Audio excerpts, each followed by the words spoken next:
अस्सलामुअलैकुम जी, मैं हूँ आमना अली और आप देख रहे हैं मेरा चैनल टेम्परेरी लाइफ। आज जो मैं आपके साथ टॉपिक डिस्कस करने आई हूँ वो है रेसिज़म। इसकी हम देख लेते हैं पहले इसका मतलब क्या है।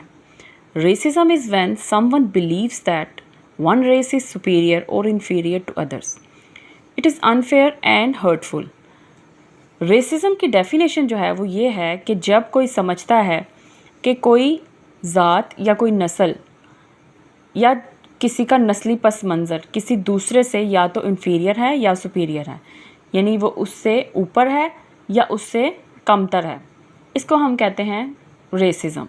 और ये बहुत ज़्यादा पाया जाता है पूरी दुनिया में। और इसके बारे में ये है कि ये बहुत ज़्यादा हर्टफुल चीज़ है, ये बहुत ज़्यादा तकलीफ़देह चीज़ है। स्पेशली जो इसका विक्टिम है वो विक्टिम बहुत ज़्यादा तकलीफ़देह सिचुएशन से गुज़रता है। फॉर एग्ज़ाम्पल, इसकी हम एग्ज़ाम्पल देख लेते हैं। Someone is being treated unfair और judged solely based on their race.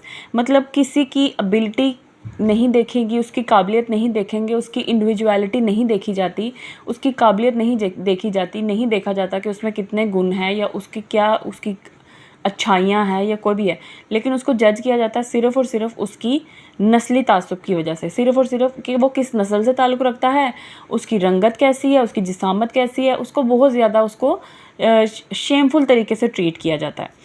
जैसे someone is denied a job opportunity और mistreated because of their skin colour. अगर कोई काला है तो उसको मिसट्रीट किया जाता है कि जिसका रंग काला है तो काले को जो है ना बड़ी हकीर नज़रों से देखा जाता है। और हमारे माशरे में, हमारे इर्द गिर्द ये हर वक्त ही होता है, इसका कोई एंडिंग टाइम नहीं है, इसका कोई एंडिंग पॉइंट नहीं है। ये हर वक्त ही हो रहा होता है कि जिसका कलर ब्लैक है या कोई अगर मोटा है या कोई जिसकी नस्ल के बारे में बातें मशहूर की गई हैं उसको जज किया जा रहा है, तो उसकी कभी भी काबिलियत नहीं देखी जाती और उसको सिर्फ इन्हीं चीज़ों पे जज किया जाता है।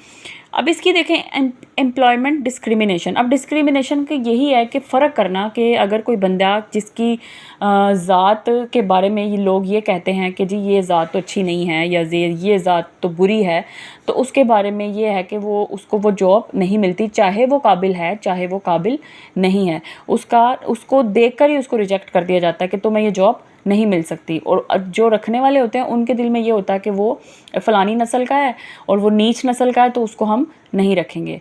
रेशियल प्रोफाइलिंग, नस्ल या कौमियत की वजह से निशाना बनाना एक ऐसा अमल है जो सिर्फ नस्ली पस मंज़र की वजह से हो। यानी रेशियल प्रोफाइलिंग का मतलब ये होता है कि अगर आप किसी ख़ास नस्ल या किसी ख़ास कौमियत की वजह से किसी को आप निशाना बना रहे हैं अपना, या किसी को तकलीफ़ दे रहे हैं, या किसी की इंडिविजुअलिटी ख़त्म कर रहे हैं, तो उसको हम कहेंगे रेशियल प्रोफाइलिंग। हेट क्राइम, अब जाहिर सी बात है अगर आपको किसी नस्ल से ही नफ़रत है तो वो बंदा चाहे जितना मर्ज़ी अच्छा हो और उस नस्ल का हो तो आप उस नस्ल से नफ़रत ही करेंगे। ठीक है। मज़हब की वजह से नफ़रत पड़ना, उसकी जिनसियत की वजह से नफ़रत पड़ जाना। अब जैसे फॉर एग्ज़ाम्पल है कि अगर कोई छोटे कद का आदमी है तो उसको छेड़ने लग जाते हैं कि जी ये छोटा है। अगर कोई काला है तो उसको छेड़ने लग जाते हैं कि जी ये काला है। अगर कोई यहाँ से ख्वाजा सरा गुजर रहा हो तो उसको छेड़ने लग जाते हैं कि ये इस तरह हिजड़ा है या ये जो भी है। तो इसको भी ये भी इसी चीज़ में आता है कि ये भी रेशलिज़म में ही आता है, ये भी रेसिज़म में ही आता है कि आप किसी बंदे को जज करते हो, किसी को तकलीफ़ दे बात करते हो सिर्फ इस वजह से कि वो फ़लानी कौम का है, ये या क्रिश्चियन है या ये मुसलमान है, या कि पूरी दुनिया में यही हो रहा है कि अगर कोई मुसलमान है या कोई हिंदू है या कोई ईसाई है या कोई और भी बहुत सी ज़ातें हैं जिनसे कोई ताल्लुक़ रखता है, वो किसी ख़ास कौम का है, किसी ख़ास फ़िरके का है, तो फ़िरका वाराना जो है ना वो बेसिकली ये होती पता क्या है, ये कलर और नस्ल और इस तरह की चीज़ें जो सिर्फ दुनियावी चीज़ें होती हैं, इसके ऊपर किसी को जज करना, इसको कहते हैं रेसिज़म। ठीक है। अब सिस्टमेटिक रेसिज़म भी होता है, किसी ख़ास नस्ल कौम अगर कोई ख़ास बंदा है या कोई ऊंची ज़ात का बंदा है तो उसको जो है वो छोड़ दिया जाता है, और अगर कोई गरीब पकड़ा जाए या कोई आम नस्ल का पकड़ा जाए तो उसको जो है वो पकड़ हो जाती है उसकी, क्योंकि इसमें फ़र्क किया जाता है ना। हालांकि आप सल्लल्लाहु अलैहि वसल्लम ने साफ फरमाया हुआ है कि किसी काले को किसी गोरे पर, किसी अरबी को किसी अजमी पर कोई फ़ौक़ियत हासिल नहीं है, ठीक है। तो फ़ौक़ियत हासिल तो सिर्फ तकवा की बुनियाद पर है। लेकिन हमारे माशरे में ये नहीं समझ आता। हमारे माशरे में जो गोरा है उसकी वैल्यू ज़्यादा है, जो काला है वो बेचारे की वैल्यू है ही नहीं, उसकी कोई बात ही नहीं सुनता, उसकी कोई बात सुनना पसंद ही नहीं करता, क्योंकि वो काला है तो उसकी क्या बात सुननी है। अगर इसके बरक्स अगर हम इंसाफ को देखते हैं कि इंसाफ अगर हो माशरे में तो क्या होगा। Justice promotes a sense of trust and confidence in legal system when people believe that they will be treated Fairlie, they make a faith in system. अगर किसी इंडिविजुअल इंसान को ये बिलीव हो जाए ना कि चाहे वो काला है, चाहे गोरा है, चाहे वो मोटा है, चाहे वो छोटा है, उसका सिस्टम इस काबिल है कि वो उसको इंसाफ दे सकता है और उसको बेसिक राइट्स उसके दे सकता है, तो उसको उसके सिस्टम के इंसाफ पे बिलीव भी होता है और उसको पुरसकून ज़िंदगी, पुरतमाद ज़िंदगी भी गुजारने को मिलती है। Justice ensure that individual have access to their basic rights. जो बाइंसाफ मुआशरा है वो हर एक को ये दिली सुकून देता है कि उसको उसके बेसिक राइट्स ज़रूर मिलेंगे। लड़ाइयों को ख़त्म करता है इंसाफ।